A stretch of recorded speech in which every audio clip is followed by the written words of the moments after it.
Hello everyone, welcome back to YouTube channel study with Purwal sister. तो देखिए question 10 तक मैं आपको प्रीवियस वीडियो में करवा चुकी हूँ एक्सरसाइज 6A की। तो देखिए आज हम क्वेश्चन 11 से स्टार्ट करेंगे। जिसने भी क्वेश्चन 10 तक वो वीडियोस नहीं देखी हो चैनल पे ऑलरेडी अपलोडेड है, तो आप वहाँ से जाके चेकआउट कर सकते हैं। और देखिए अब वो क्वेश्चन 11 स्टार्ट करेंगे आज हम। तो क्वेश्चन 11 से स्टार्ट करते हैं। तो देखिए द टोटल क्वेश्चन 11 क्या है हमारा, the total revenue in rupees received from the sale of x units of a product is given by rx equal to equation दे रखी है 3x square plus 36x plus 5। Find the marginal revenue when x equal to 5। तो देखिए यहाँ पे हमें क्या बोला है कि जो टोटल रिवेन्यू है रुपीज़ में वो रिसीव हुआ है x यूनिट की सेल करने पे ऑफ प्रोडक्ट, वो ये इक्वेशन में गिवन है। और क्या बोला है, टोटल रिवेन्यू हमें इस इक्वेशन से पता चल जाएगा। हमें फाइंड द हमें क्या निकालना है, मार्जिनल वैल्यू निकालना है जब x की वैल्यू 5 है, यानी कि x इक्वल टू 5 है, यानी कि x यानी क्या है, x यूनिट, यानी कि 5 यूनिट अगर हमने सेल किया तो उस पर हमें मार्जिनल रिवेन्यू कितना हुआ वो हमें बताना है। तो देखिए क्या सबसे पहले हम क्या लिखेंगे, given that marginal revenue equal to कर देंगे जो ये टोटल रिवेन्यू हमें दे रखा है, इसको हम किसकी आउटपुट मतलब कि टोटल जो यूनिट्स है उसके रिस्पेक्ट में डिफ्रेंशिएट कर देंगे, तो क्या आ जाएगा हमारा मार्जिनल रिवेन्यू। फिर से समझिएगा, जो ये क्या है, हमें ये इक्वेशन जो है हमें टोटल रिवेन्यू की दे रखी है। तो ये टोटल रिवेन्यू की जो इक्वेशन है इसे हमें डिफरेंशिएट करना होगा। टोटल मतलब जितने भी यूनिट्स का हमें निकालना है, जैसे यहाँ पे 5 यूनिट है तो उस यूनिट से अगर हम डिफरेंशिएट करेंगे तो हमारे पास मार्जिनल रिवेन्यू आ जाएगा। देखिए मार्जिनल रिवेन्यू निकालेंगे तो क्या करेंगे, differentiation with respect to x, किसका 3x square plus 36x plus 5 का। तो देखिए यहाँ पे क्या आ जाएगा, सबसे पहले डिफरेंशिएट करेंगे 3x स्क्वायर का, 3 कांस्टेंट है 3 बाहर रहेगा, इंटू एक्स स्क्वायर का डिफरेंशिएट करेंगे तो देखिए x to the power n equal to कितना होता है, n x n minus one. तो यहाँ पर n की प्लेस पे 2 है, तो x to the power n यानी कि x to the power 2x का क्या हो जाएगा 2x, क्योंकि यहाँ पे क्या आ जाएगा, टू एन की प्लेस पे 2 आ जाएगा और x, और यहाँ पे क्या आ जाएगा n x n minus one होता है, तो 2 माइनस वन कितना आ जाएगा 1, तो एक्स की पावर कितनी होगी 1, तो कितना आ गया 3 इंटू 2x। फिर प्लस का साइन लगाएंगे, फिर क्या करेंगे डिफरेंशिएशन ऑफ 36x, तो 36 कांस्टेंट है बाहर आ जाएगा, और एक्स का डिफरेंशिएशन कितना होता है 1 होता है, तो 36 इंटू 1 कितना हो जाएगा 36, प्लस 5 क्या है कांस्टेंट टर्म है, तो इसका डिफरेंशिएशन करने पे हमारे पास कितना आएगा 0 आंसर आएगा। तो कितना हो गया 3 इंटू 2x प्लस 36 प्लस 0 कितना हो गया 6x प्लस 36। अब देखिए हमें क्वेश्चन में x की वैल्यू गिवन है 5, यानी कि 5 यूनिट्स पे हमें मार्जिनल रिवेन्यू बताना है। तो x की वैल्यू क्या लिख देंगे यहाँ पे 5, तो when x equal to 5 then marginal revenue is equal to 6 into x, से कितना है 5, तो 6 इंटू 5 प्लस 36, तो 6 इंटू 5 कितना होता है 30, प्लस 36 कितना हो जाएगा 66 रुपीज़। तो हमारा मार्जिनल रिवेन्यू क्या आ गया 66 रुपीज़ आ गया, जो कि हमें फाइंड करना था। तो मार्जिनल रिवेन्यू कितना है 66 रुपीज़, ये हमारा आंसर है। आई होप कि आपको समझ में आया होगा। अब देखिए नेक्स्ट क्वेश्चन है, ये वाले क्वेश्चन बहुत सारे बच्चे मतलब इसमें मिस्टेक कर देते हैं। बहुत ही मतलब इजी क्वेश्चन, अगर आप अच्छे से समझ गए तो आपको ये क्वेश्चन बिल्कुल भी टफ नहीं पड़ेगा। देखिए क्वेश्चन 12 क्या है हमारा, a car starts from a point P at time t equal to 0 seconds and stops at point Q. The distance x in meters covered by it in t seconds is given by x equal to t square into 2 minus t by 3. Find the time taken by it to reach Q and also find distance between P and Q. देखिए हमें यहाँ पे क्या बोला है, diagram से समझेंगे कि कार क्या बोला है उसने, कार स्टार्ट हो रही है पी पॉइंट से 0 सेकेंड में, यानी कि हमें यहाँ पे देखिए इस डायग्राम से समझेंगे कार जो है वो पॉइंट पी से शुरू हो रही है 0 सेकेंड्स में, और स्टॉप कहाँ पे हो रही है क्यू पे हो रही है। जो डिस्टेंस है इसके बीच में जो इसने डिस्टेंस कवर की है वो टी सेकेंड में वो कितनी है, ये इक्वेशन है कितनी है T square into 2 minus T upon 3। P से क्यू में उसने डिस्टेंस कवर की है वो ये दे रखी है, हमें ये एक्स की दे रखी है, डिस्टेंस को हमने एक्स मान के ये बोल रखा है कि जितनी डिस्टेंस कवर हुई है वो इस इक्वेशन को हम निकालेंगे तो डिस्टेंस आ जाएगी। हमें वही बताना है कि पी और क्यू के बीच की डिस्टेंस कितनी है। अब हमें एक और चीज़ उसने बोली है कि एक कार स्टार्ट हो रही है पी से, जो कि स्टॉप हो रही है क्यू में, जो कितना टाइम ले रही है 0 सेकेंड ले रही है। हमें यहाँ क्या बोला है कि 0 सेकेंड ले रही है, तो अगर वो 0 सेकेंड ले रही है तो यानी कि d x upon D t equal to कितना आ जाएगा 0, क्योंकि वो क्या है 0 सेकेंड ले रही है और मतलब टाइम के रिस्पेक्ट में एक्स डिस्टेंस जो हमने कवर करी वो कितनी है 0। तो यहाँ पे क्या आ गया d x upon D t equal to 0। अब हमें एक और चीज़ क्या दी गिवन है, मतलब इक्वेशन गिवन है एक्स की, तो क्या है एक्स की इक्वेशन 2t मतलब इसका ये इक्वेशन गिवन है। अब इसमें 2 का मतलब टी स्क्वायर का अंदर मल्टीप्लाई करेंगे इस पूरे ब्रैकेट में, तो टी स्क्वायर इंटू 2 कितना हो जाएगा 2t स्क्वायर, माइनस का साइन एज इट इज आएगा, टी स्क्वायर का अंदर होगा तो टी स्क्वायर, यहाँ पे स्क्वायर और यहाँ पे 1 पावर है तो 2 + 1 कितनी पावर हो जाएगी 3, तो टी का क्यूब अपॉन 3। ये क्या हमने टी स्क्वायर का अंदर मल्टीप्लाई कर दिया तो ये इक्वेशन बन गई। अब देखिए इस इक्वेशन को हम क्या करेंगे, डिफरेंशिएट करेंगे विद रिस्पेक्ट टू टी, यानी कि टाइम के रिस्पेक्ट में हम इसका डिफरेंशिएशन करेंगे, क्योंकि हमें क्या बताना है, इस क्वेश्चन से पूछा क्या है कि हमें पी और क्यू के बीच की डिफरेंस फाइंड करनी है, और हमें ये भी फाइंड करना है कि क्यू को मतलब क्यू तक पहुंचने में कितना टाइम लगा है, हमें वो टाइम भी बताना है। तो हमें टाइम बताना है और डिस्टेंस बतानी है। तो देखिए सबसे पहले क्या करेंगे, डिफरेंशिएट करेंगे दोनों साइड पे विथ रिस्पेक्ट टू टी, यानी कि टाइम के रिस्पेक्ट में। तो एक्स में भी करेंगे तो क्या आ जाएगा, differentiation with respect to T किसको करेंगे, एक्स को, तो differentiation of X with respect to T, तो D x upon D T आ गया इक्वल टू, अब यहाँ पे 2 तो कांस्टेंट है तो 2 बाहर आ जाएगा, और किसका डिफरेंशिएशन करेंगे, टी स्क्वायर का डिफरेंशिएशन करेंगे, तो D by D T of T square, फिर माइनस का साइन लगाएंगे एज इट इज, और यहाँ पे क्या है 1/3 है, मतलब अपॉन में 3 है तो क्या लिख देंगे 1/3 कांस्टेंट टर्म है तो बाहर आ जाएगा, और डिफरेंशिएशन किसका करेंगे टी क्यूब का, अंदर कितना आ जाएगा तो difference D by D T of T cube, यानी कि टी क्यूब का डिफरेंशिएशन करेंगे टाइम के रिस्पेक्ट में। अब देखिए 2 एज इट इज आ जाएगा, अब टी स्क्वायर का अगर हम डिफरेंशिएशन करेंगे तो टी स्क्वायर कितना हो जाता है 2t, वही है जो हमने अभी पढ़ा था कि x⁴n का फॉर्मूला क्या होता है nx n-1, तो n की प्लेस पे 2 टी और 2 - 1 कितना हो जाएगा 1, तो यहाँ पे t की पावर 1 आ जाएगी, तो 2 × 2t, फिर माइनस का साइन लगाएंगे 1/3 एज इट इज, इंटू का साइन लगाएंगे, और देखिए टी क्यूब का डिफरेंशिएशन करेंगे टी की रिस्पेक्ट में करना है, तो देखिए यहाँ पे क्या आ जाएगा, वही क्या लिख देंगे x⁴n is equal to nx n-1, इस फॉर्मूले से हमें सॉल्व करना है। तो देखिए टी क्यूब है, एक्स की प्लेस पे क्या है टी, और एन की प्लेस पे 3 है, तो यहाँ आ जाएगा 3, एक्स की प्लेस पे टी आ जाएगा और n-1 यानी कि 3 - 1 कितना आ जाएगा 2, तो 3t स्क्वायर। ओके, अब उसके बाद dx अपॉन dt कितना हो जाएगा 2 × 2 कितना हो जाता है 4, तो 4t माइनस यहाँ पे भी 3 और यहाँ पे भी 3 है, तो 3 से 3 कैंसिल हो जाएगा, मल्टीप्लाई डिवाइड में है तो कितना बचेगा माइनस का टी स्क्वायर बचेगा, तो 4t माइनस टी स्क्वायर।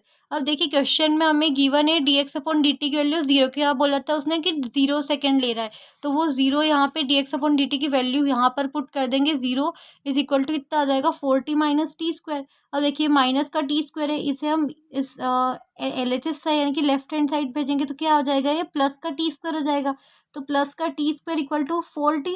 अब टी की वैल्यू निकालनी है, तो देखिए यहाँ पे भी टी है और यहाँ पे भी टी है, एक टी से एक टी कैंसिल हो जाएगा, तो टी इक्वल टू कितना आ जाएगा 4, मतलब कि टी स्क्वायर में अगर अगर हम इस टी को इसके अपॉन में भेज देते हैं तो एक टी से एक टी कैंसिल हो जाएगा, तो यहाँ क्या बचेगा सिर्फ 1t बचेगा, तो t इक्वल टू कितना आ जाएगा 4, तो 4 क्या है ये सेकंड है, टाइम क्या है 4 क्या है सेकंड, तो हमें 0 सेकेंड्स पूछा था सेकंड में, तो ये क्या आ गया t इक्वल टू 4 सेकेंड।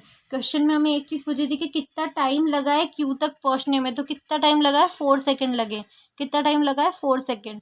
अब देखिए उसके बाद ये आंसर है, उसके बाद हमें क्या दे रखा है एक्स की, ये हमें इक्वेशन दी थी ऊपर T square into 2 minus T upon 3, और क्या बोला था उसने कि कितने सेकंड में बताओ कि कितने सेकंड में उसने डिस्टेंस कवर की, तो अब हमारे पास टी की वैल्यू है कितनी है 4, तो इस 4 को हम इस पूरी इक्वेशन में पुट करेंगे तो हमारे पास डिस्टेंस आ जाएगी, तो एक्स इक्वल टू टी का स्क्वायर यानी कि टी इक्वल टू कितना होता है 4, तो 4 का स्क्वायर इंटू 2 माइनस 4 अपॉन 3, फिर x equal to 4 square is equal to 16 into 3 का, अब यहाँ पे क्या करेंगे 3 का एलसीएम लेंगे, तो 3 2 ज़ा 6 माइनस 4 अपॉन 3 आ जाएगा, 3 का एलसीएम ले, यहाँ 1 था 1 × 3 होता है, तो यहाँ पे हम 2 का मल्टीप्लाई कर देंगे, तो 2 3 ज़ा 6 माइनस 4 अपॉन 3, अब 16 इंटू 6 माइनस 4 कितना होता है 2 अपॉन में 3, तो 2 अपॉन 3 आ गया। अब क्या करेंगे देखिए 16 इंटू 2 करेंगे तो कितना होता है 32, तो 32 अपॉन 3 मीटर, ये हमें क्या एक्स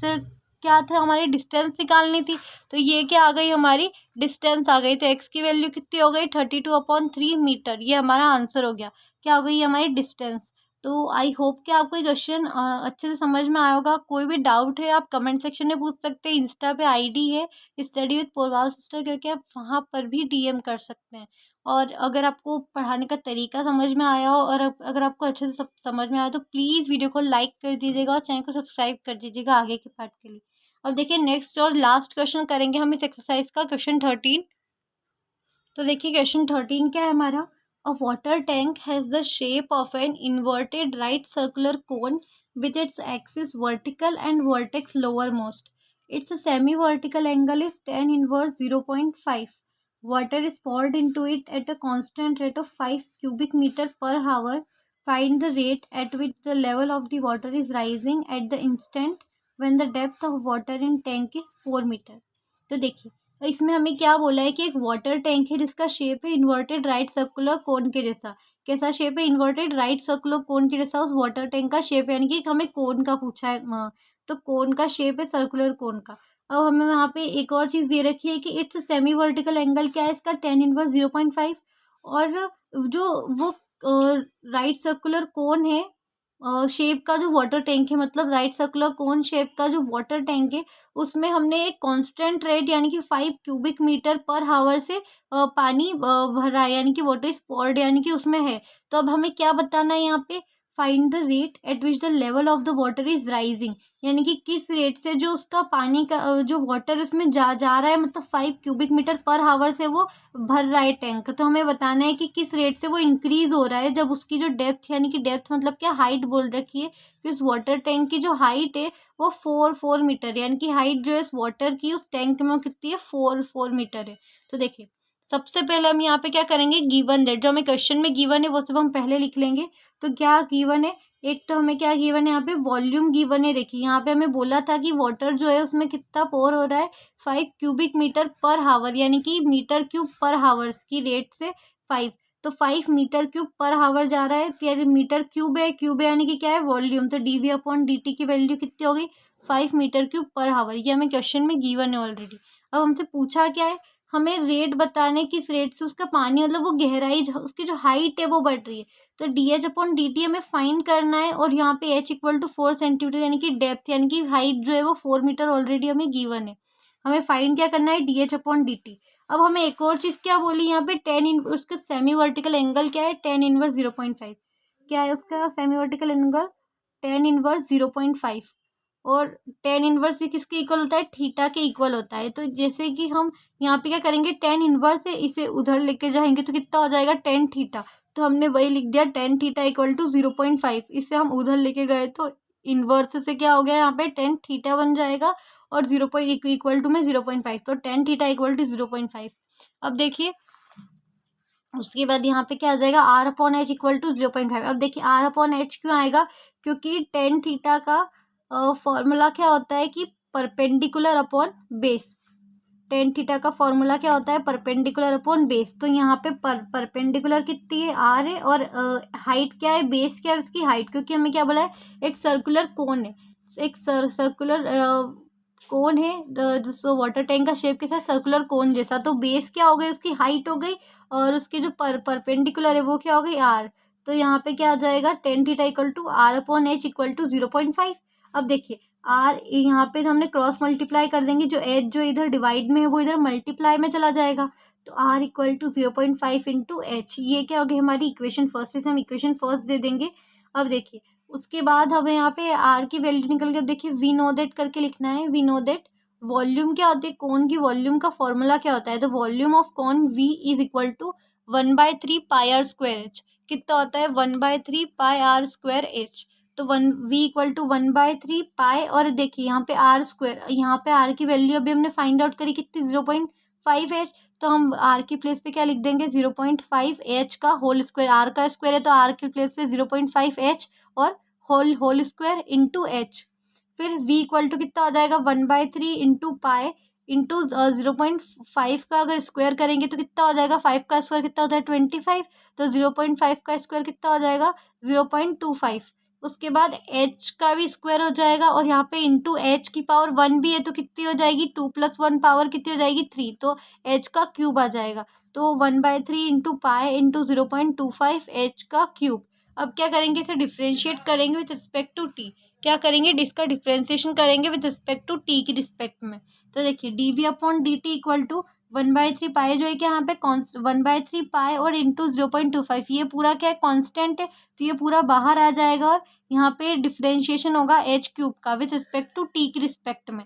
ओके, तो देखिए d v upon D t की वैल्यू हमें ऑलरेडी ऊपर गिवन है 5, तो हम यहाँ पे भी क्या लिख देंगे 5। कितना आ जाएगा d v upon D t equal to 5। फिर 1/3 इंटू पाई इंटू 0.25, ये तो कांस्टेंट टर्म थी। अब हमें क्या करना था, एच क्यूब का डिफ्रेंसिएशन, तो वही हमने क्या लगाया, x to the power n equal to n x n minus one. उसी फॉर्मूले से देखिए हमने यहाँ पर किया, x to the power n equal to n x n minus one, तो कितना आ जाएगा एच क्यूब का 3h²। तो यहाँ पे क्या आ गया, 3h² आ गया, 3h²। और क्योंकि हमने टाइम के रिस्पेक्ट में डिफ्रेंशिएट किया था तो हमें एक बार और डिफ्रेंशिएशन करना पड़ेगा, तो कितना आ जाएगा D H upon D D T.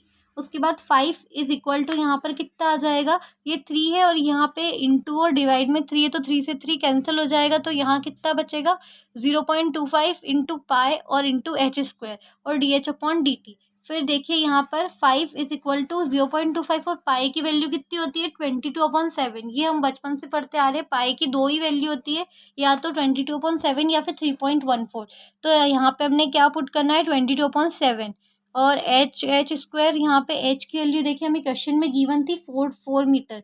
Question पढ़ा होगा आपने, क्वेश्चन में देख सकते हैं। देखिए मैं आपको दिखा देती हूँ, फिर भी डेप्थ क्या है 4 मीटर। तो यहाँ पे हाइट की वैल्यू ऑलरेडी 4 मीटर गिवन थी, तो हमने वो 4 वैल्यू यहाँ पे पुट करी, तो 4 का स्क्वायर कर देंगे into D H upon D T.